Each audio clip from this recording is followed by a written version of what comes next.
Hello.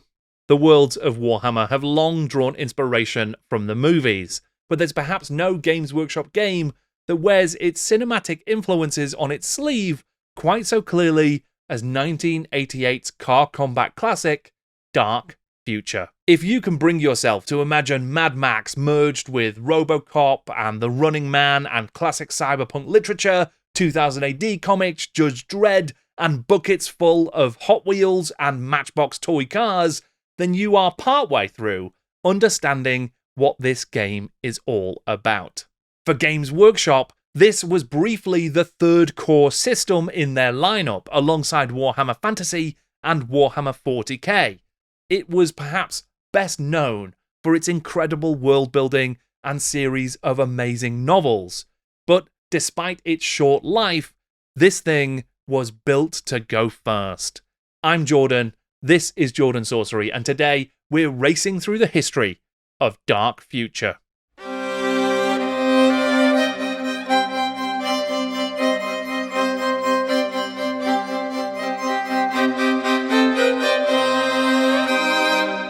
If, like me, you joined Games Workshop in the 90s, then Dark Future was something that probably only existed on the peripheries.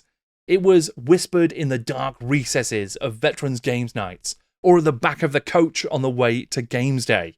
You would flick through classic White Dwarves and come across heavy metal sections that seemed to feature toy cars, and wonder what exactly you were looking at. But if you'd been in Games Workshop's hobby for a lot longer, during the Brian Ansell era, then you had a very different relationship with Games Workshop. Because for a brief window, it stood proud alongside Warhammer Fantasy and 40k. It was a game of a hellish dystopian America, vehicular combat tinged with 80s action movies that brought together those toy cars and some very unusually small metal figures to have incredible high-octane action-adventure gameplay. Dark Future was a game of apocalyptic car combat that recreated savage highway battles between grim bounty hunters and marauding outlaw gangs in the nightmare world of the Dark Future. It was co-created by Richard Halliwell and Marc Gascoigne, and featured matchbox-like miniature cars fighting along stretches of deserted highway in a high-octane race where it wasn't just the enemy that could kill you, but the road as well. But before we grab the wheel and drive straight into that history of Dark Future, why not consider subscribing to the channel if you haven't done so, and don't forget to like the video if you like it. It really, really helps. If Dark Future looks familiar, even though you've never played it, that's probably not too surprising, as this game drew heavily on the recent inspiration of cinematic sci-fi. It's hard not to see both versions of Mad Max vying for control. The declining civilization and main force patrol merged with the post-nuclear wasteland of the Road Warrior. But it's not just the multiple Maxes. This is also a world influenced by the corporate greed of RoboCop and Aliens, the science fiction satire of Judge Dredd and 2000 AD, and a host of other satirical, chaotic, punk, and cyber visions of the future. And it wasn't just pop culture that would inform Dark Future's development. There was actually tabletop roots to it as well. In fact, Dark Future had a bright past. Which isn't a sentence that makes any sense, but I really wanted to use it. Basically, Dark Future had a predecessor. In 1983, Sir Ian Livingstone, co-founder of Games Workshop, wanted to create a car-based combat game inspired by the micro-game Car Wars, which had been released by the US firm Steve Jackson Games. Unbelievably, a different Steve Jackson. Battle cars and later battle bikes featured art by Gary Chalk and would even get a video game adaptation for the Spectrum. It was exactly what it sounded like, a game of deadly driving where you could vaporize the car in front using your roof-mounted laser. Livingstone would even revisit this setting or something very much like it with his 1985 fighting fantasy book Freeway Fighter, which features a Jim Burns cover that we may yet see again. And it wasn't just battle cars that presaged the arrival of Dark Future, because Games Workshop would also try its hand at other dystopias, those seen in 2000 AD, the comic book that featured Judge Dredd. They would create a Judge Dredd RPG, and that would lay down more tarmac on the road to the Dark Future. Ian Livingstone was a huge fan of Judge Dredd and was keen to secure the tabletop license for the character, so much so that he even wrote the first Games Workshop game based on it. But when it came to the role-playing game, it was Warhammer creator Rick Priestley who pulled together the first draft of the rules. Whilst in an interview for a job at Games Workshop, Marc Gascoigne was asked by Livingstone to provide some amendments to the first draft of the game, as he wanted to make it less focused on miniature combat and more concerned with roleplay. Having passed this truly terrifying interview test, Marc Gascoigne was hired at Games Workshop, and his revisions were incorporated into the RPG that was released. There were lots of supplements to the Judge Dredd RPG, including some developed by Warhammer's co-creator, Richard Halliwell. During his work on the Judge Dredd RPG, Hal created expansive rules for the Judge's Lawmaster bikes, illegal street racing gangs, and pedestrians and onlookers. Brian Ansell, always a fan of motor cars, asked Hal to work on a reimagining of the GW classic battle cars, using these Judge Dredd vehicle rules as a base. Part of the brief was that Hal had to try and simulate car handling as realistically as he possibly could. Completely unrelated to any of his work at Games Workshop, Marc Gascoigne was developing an RPG based on the cyberpunk novels that he loved, and when I interviewed him recently, he told me more about the origins of that game. I was very much into my cyberpunk. Pete Tamlin was very much into game systems and the philosophy and strategy of game rules and role-playing and so on. Come up with a really interesting kind of dice pool system quite a long time before, folks, which he called the Rotas system. And I'd read Neuromancer and all around it, but not just think that, but books like Hardwired by Walter John Williams, which is very much an adventure cyberpunk story about hacking corporations and being in the underground.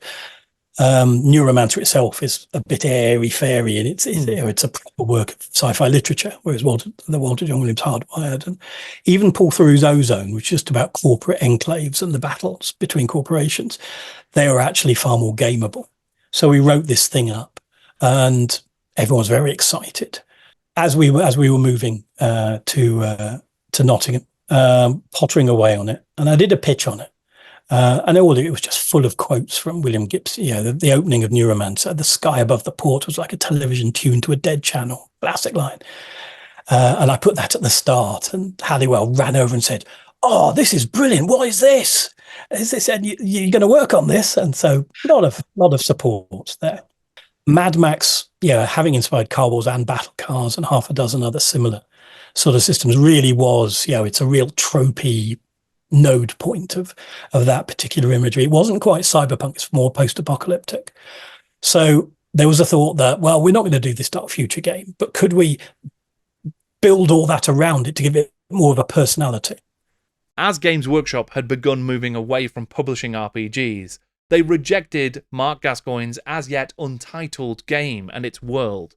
There was a lot of buzz and excitement about it though, and with Hal still working on his update of Battle Cars, now provisionally titled Highway Warriors, there was an opportunity to merge the two, to take that world that had been built by Gascoigne, that people seem to love and get a lot out of, and to graft it on top of the vehicular combat rules that Hal was putting together for his game. All that was needed now was a good title. Dark Future was named by Jervis Johnson, and it was released by Games Workshop in 1988. The starter set included 4 clipped-together plastic cars, 2 interceptors for the police-like sanctioned operatives, and 2 renegades for the outlaw road warrior players. Each car could make use of a range of interchangeable weapons options, and the whole thing was produced at the same scale as Matchbox and Hot Wheels cars, with the expectation that modelers could convert their own unique vehicles for use in the game. There were also 4 death-dealing bikes included in the box as well, along with an absolute barrage of counters for a whole host of different game effects, weapons, and obstacles. There was an early example of an innovative range ruler design, with an acetate strip provided, along with the mind-boggling spin template for when things go drastically wrong at the wheel. Unlike most other GW games of this era,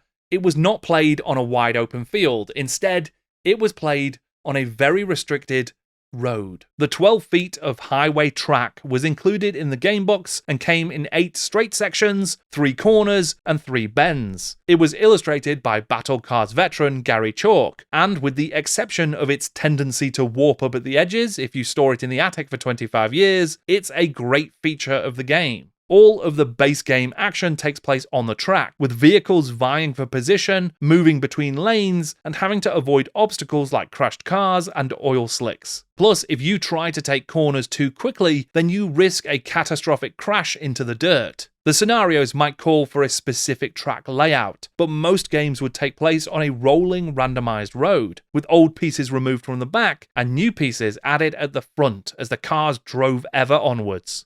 The game's rules are simultaneously extremely simple and staggeringly complex, not because any individual rule is difficult at all, but because there are a lot of tables and dice to roll. Things just stack up, and initially at least, there is a lot to bear in mind for every single maneuver that you want to achieve. There are tables for targeting, shooting, damage, critical hits, hazard, vehicle design, weaponry, and more. But once you get to grips with them, they become quite intuitive and do seem to simulate a really fun and energetic high-octane chase. At its simplest, the game revolves around your speed and whether or not you need to accelerate or decelerate, how you want to maneuver across the track, and then deploying your offensive weapons against the opponents that you've lined up. Some of the coolest interactions come as a result of turn order, with faster vehicles getting to act first and then more often throughout the turn. But of course, the faster you go, the harder it is to maintain control of your car. At first, it's a lot to get your head around, but with practice, it becomes fast, fun, and quite intuitive. But as was noted by Jim Bambara in his Dragon magazine review at the time, despite what it says on the box, this is not a role-playing game. This is very much a board game. That track is a board, which is not a bad thing, but it is a true thing. The box art for the game was provided by Les Edwards, and there were many pieces on and in the box by legendary artists like Pete Nifton, Carl Critchlow, Richard Kobold, Andrew Wildman, and Nick Williams, all of which does phenomenal work to help establish the tone and feel of this world. I should also mention that there are some technical illustrations, provided by the same artist who did the 40k Road Trader schematics, known only as H.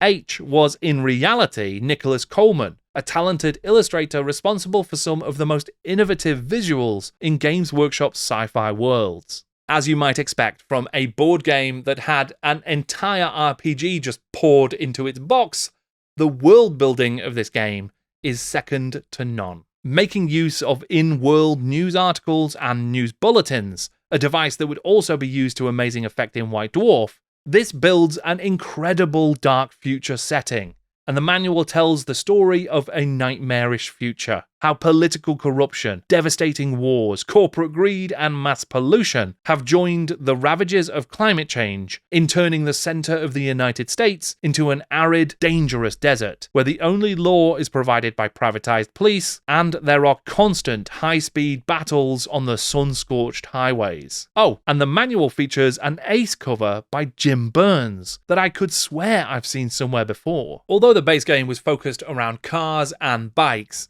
this was a Games Workshop game, and the Citadel Miniatures team needed something to make.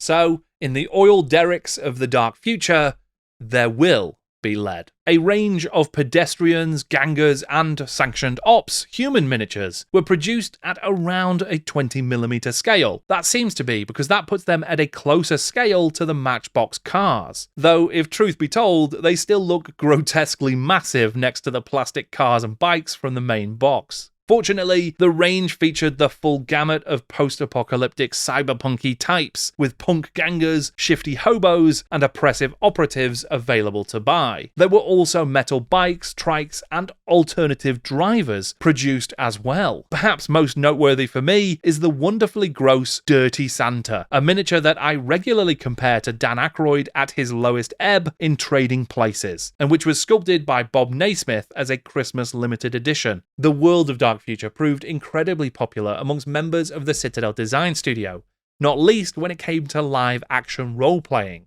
When I spoke to former White Dwarf editor Robin Dews last year, He told me a little bit about it. And he told the story about the infamous, and I think it's probably up to now only infamous inside of Games Workshop, Dark Future live roleplay episode, when the design studio got in. There was an idea in the kind of early 90s.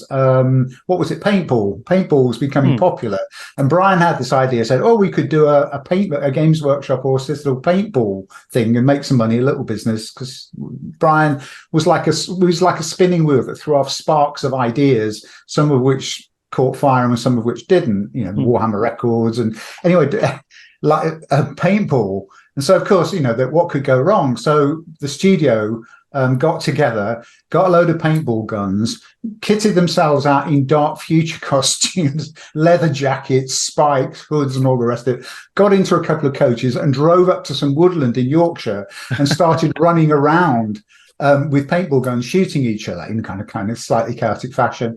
And it was only a short time later, they could hear on loud hailers going, "Put down your weapons, put down your weapons." And it was the North Yorkshire Armed Response Unit had turned up because somebody reported this group of terrorists had captured some coach drivers and were holding them ransom in the woods. Apparently, there was even talk of Games Workshop creating a live-action roleplay experience open to customers based on Dark Future, but sadly, that never came to pass. What did happen, though, was White Dwarf provided phenomenal support for the game during its brief run.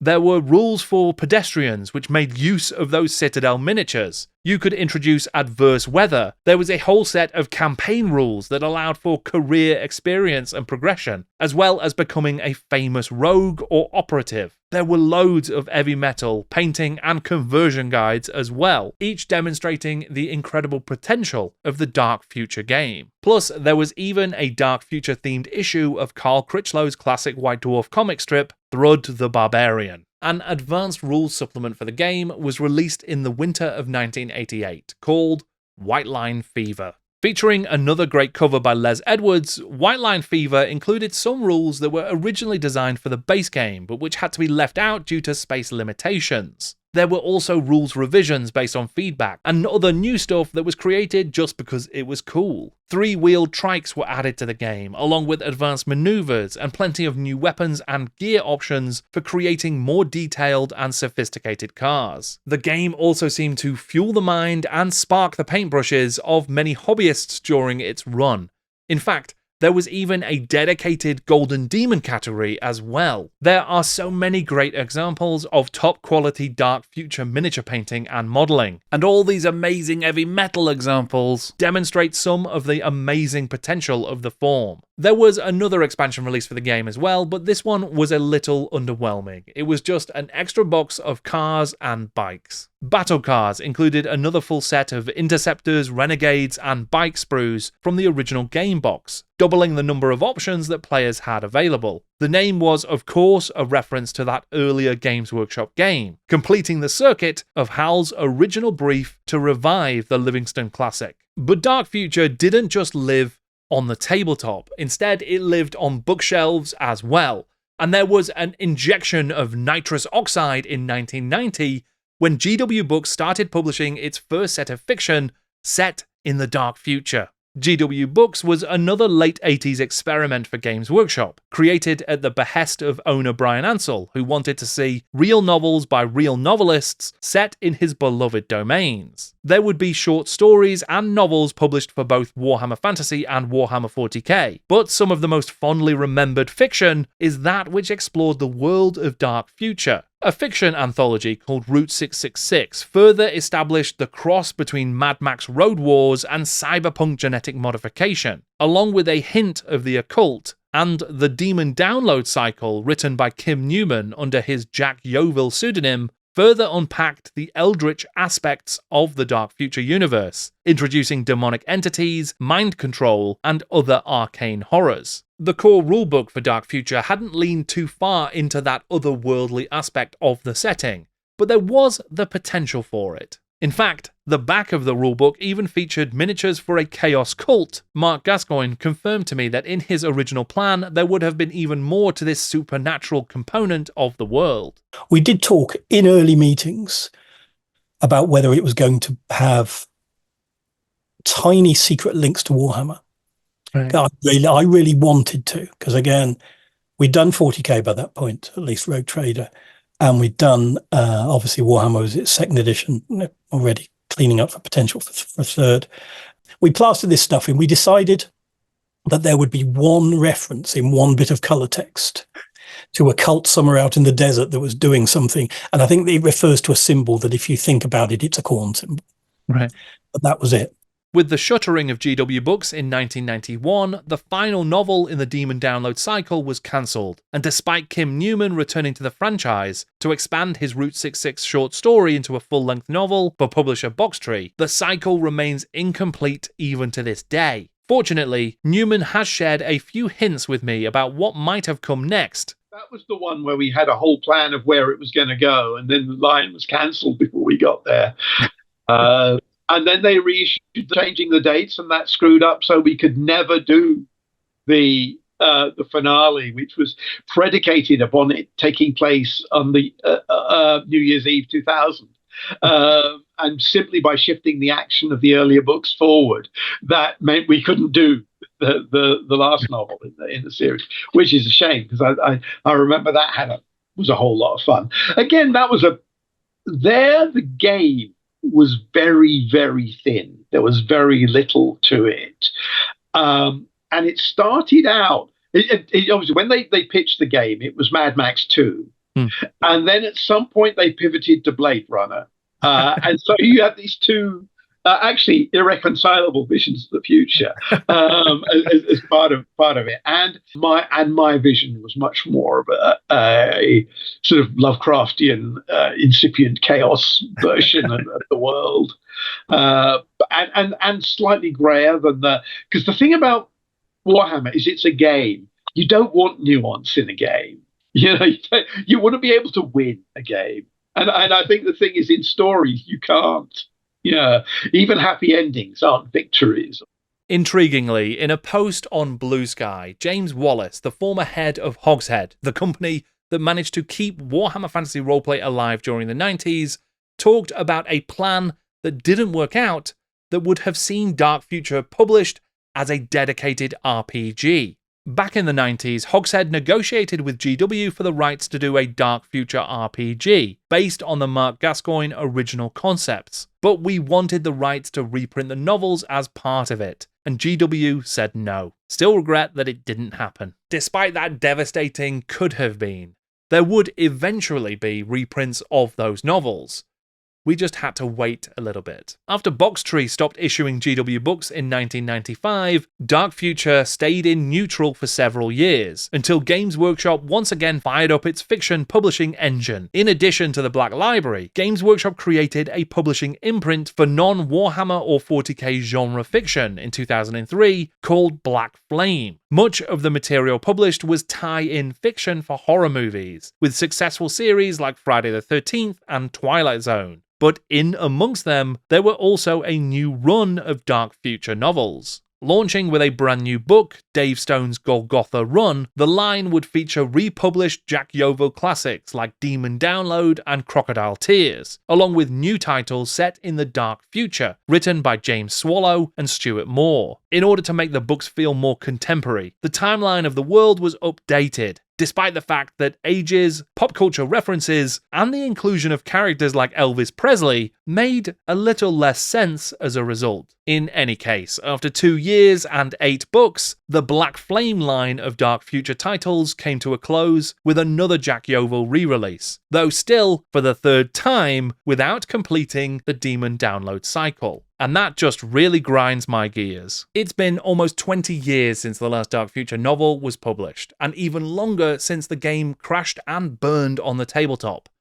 But recent digital releases may have proved that there's still a little bit of gas left in the tank of Dark Future. Developed and published by Auroch Digital, the studio behind an adaptation of Chainsaw Warrior and the recent Warhammer 40,000 Bolt Gun game, Blood Red States was a faithful recreation of the tabletop game. Taking a page out of the Black Flame editions of the novels, the game updated the timeline to the Dark Future world and set it in 2025. But it remains true to the chaotic, cyberpunk, Mad Max spirit of the original. The deluxe version of the game even went so far as to include PDF copies of the original rules for Dark Future, the White Line Fever expansion, and the novel Golgotha Run. Looking back at Dark Future, it's clear that it's something of a hybrid.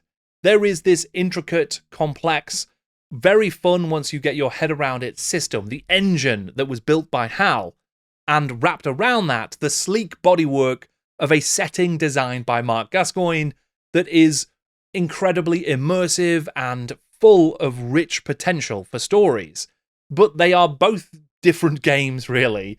The simulationist car combat it's fun, but it doesn't really speak to the actual world that the game is set in. It's just a small part of the wider game. It's full of awesome art and cool storytelling, and the books are amazing, and it draws on all of these 80s movie influences really, really well. It does feel like you are playing Mad Max. It is a shame, I think, that the game didn't live longer, and it's certainly a huge shame that we never got to see the RPG of Dark Future, I think, because that is a world that's absolutely worth spending some time in. I really enjoyed playing Dark Future, and I'll play it some more. I think it's a good, fun game. But I think I'll be spending more time in the world of Dark Future through its fiction and through its storytelling, because that's really, really great. I hope that you enjoyed this brief overview of the history of Dark Future. It's a game that's long been a fascination of mine. I used to collect up all of those White Dwarf articles, but didn't have the base game. No idea why. The world just appealed to me. And it's a world that is fascinating. So I'm glad that I had an excuse to spend a little bit more time in it for this video. If you would like to support the work that I do here on the channel, please consider checking out my Patreon. It's hugely important. It helps me so much. And if you're not able to do that, that's absolutely fine. But if you can like and share and comment on this video, subscribe to the channel, and tell your friends about Jordan Sorcery, I would greatly appreciate it. It's massively important. So thank you for that. Thank you very much for watching. I'm Jordan, and this is Jordan Sorcery.